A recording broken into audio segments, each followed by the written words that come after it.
The hypocrites are in full-blown panic mode over Robert F. Kennedy Jr. suspending his campaign, creating one of the most iconic political speeches of all time yesterday, and then endorsing Trump. Check this out. I don't think too many of you people have heard of him. He's very low-key. He's a very low-key person, but he's highly respected. He is a great person. I've known him for so long. For the past 16 months, Robert F. Kennedy Jr.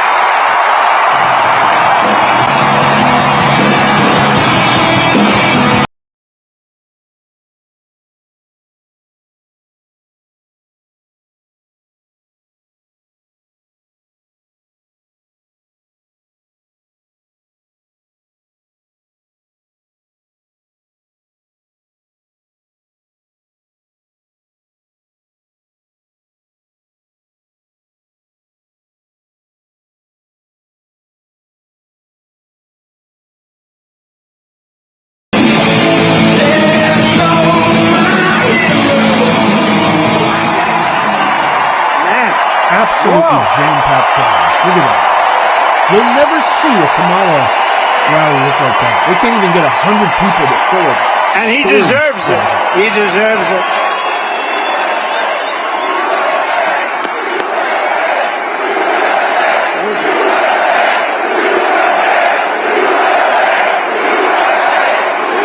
Absolutely, positively electrifying. I'm going to play for you two clips. I'm going to play for you a clip where Trump talks about when Bobby called him right after his assassination attempt, his failed, thank God, assassination attempt. And then I'm going to share with you just a couple of minutes of RFK Jr.'s speech at this Trump rally.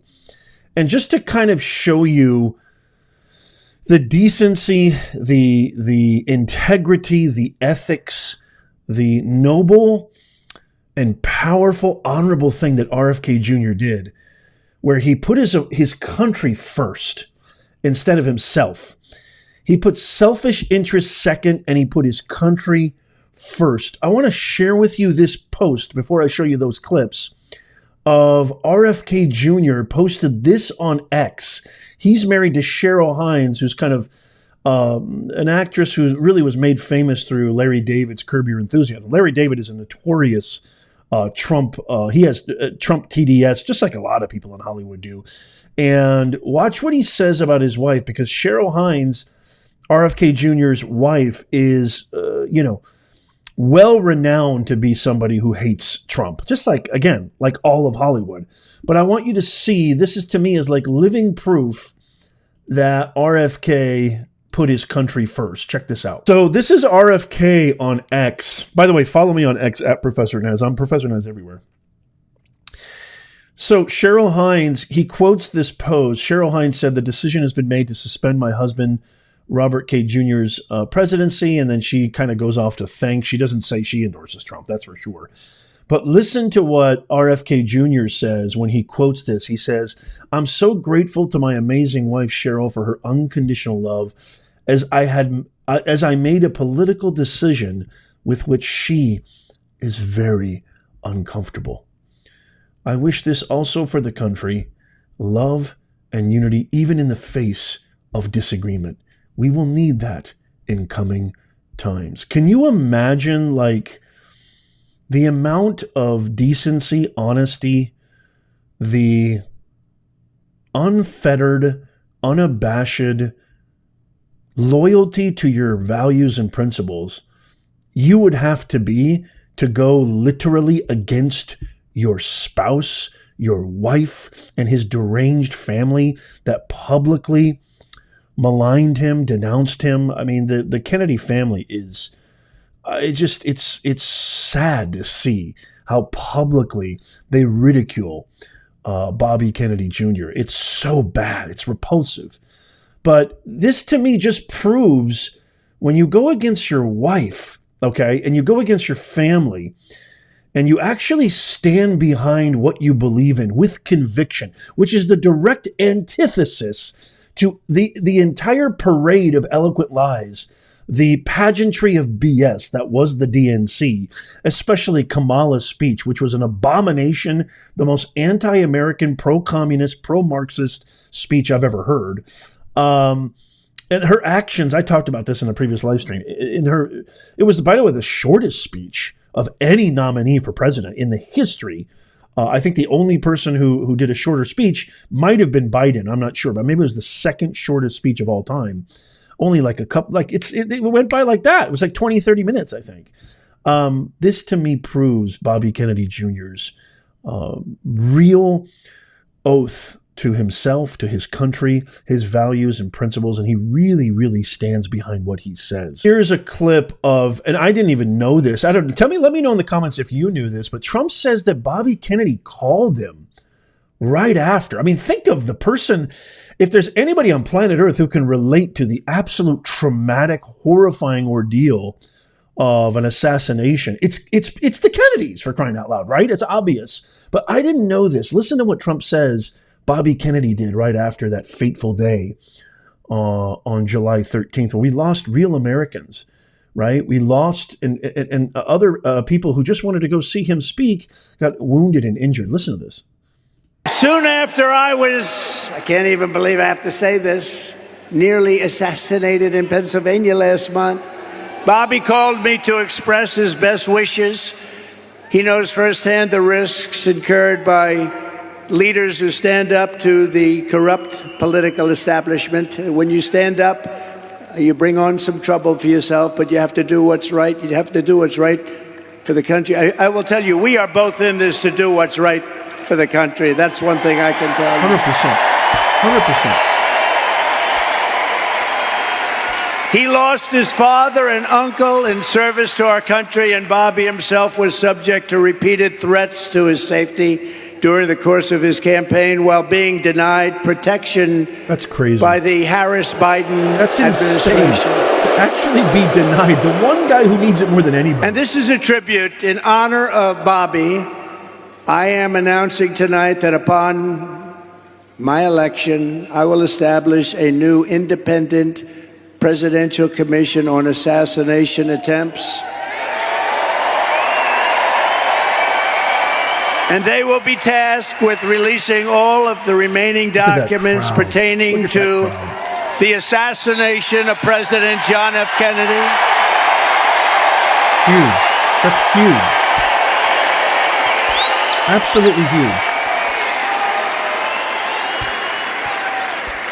And they will also conduct a rigorous review of the attack last month.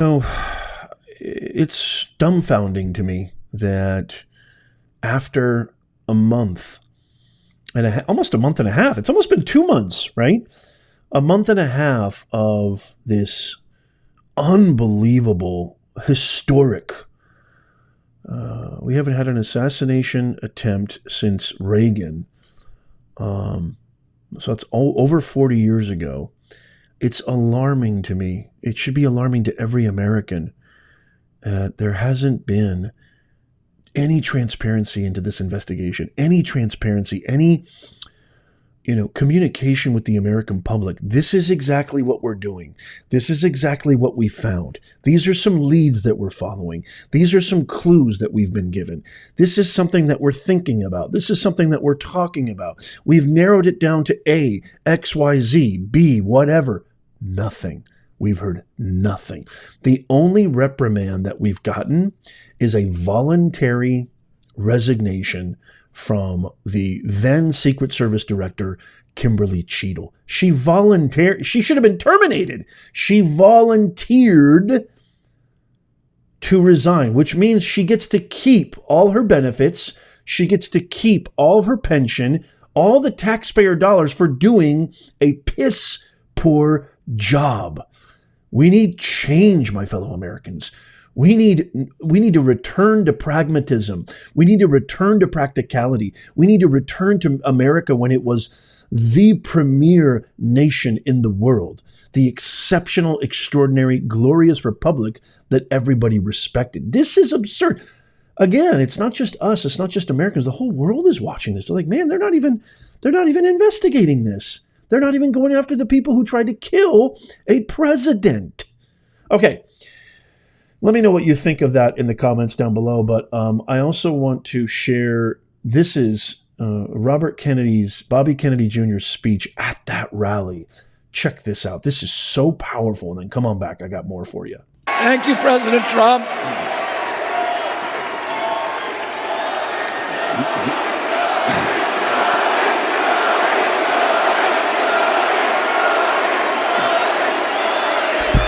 Thank you.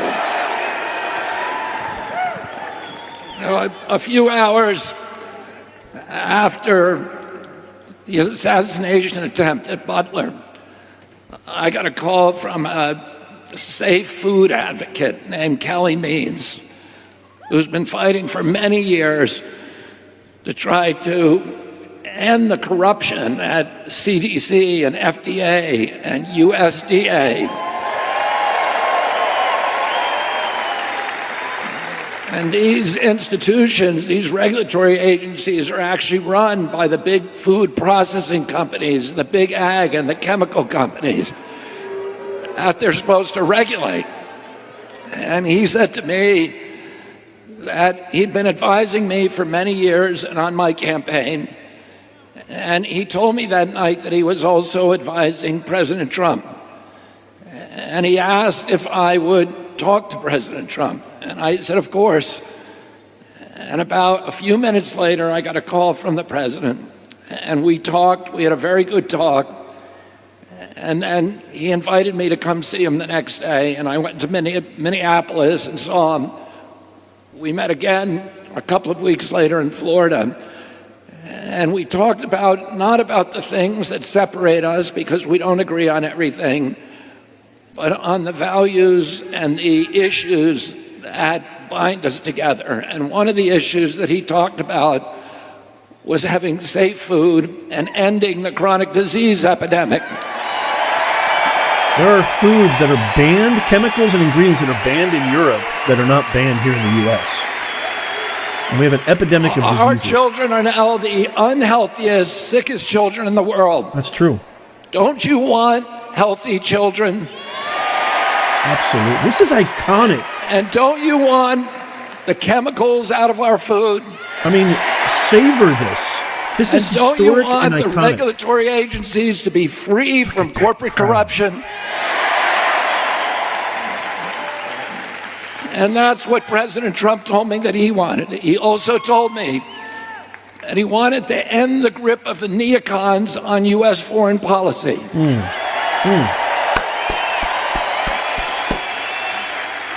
He said he didn't want any more $200 billion wars in Ukraine, that we could use that money back here in the United States. Here. Amen. Amen to that.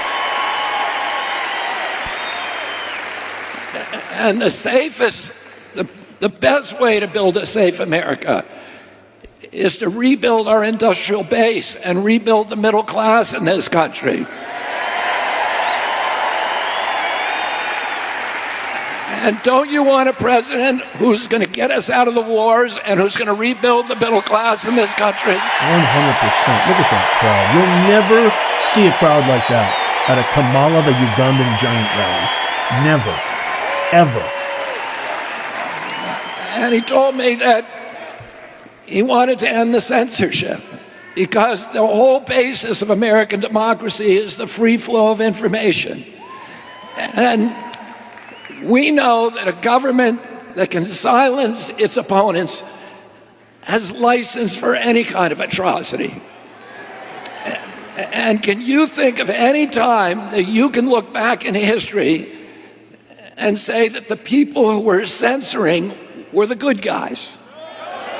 Never. They're always the bad guys, because it's always the first step down that slippery slope to totalitarianism.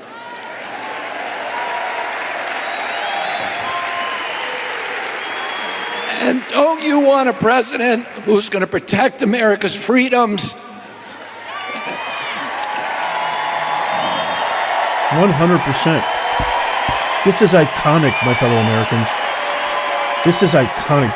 The merging of these two And who powerhouses. is going to protect us against totalitarianism. And the Dems are going nuts. The hypocrites are losing their mind.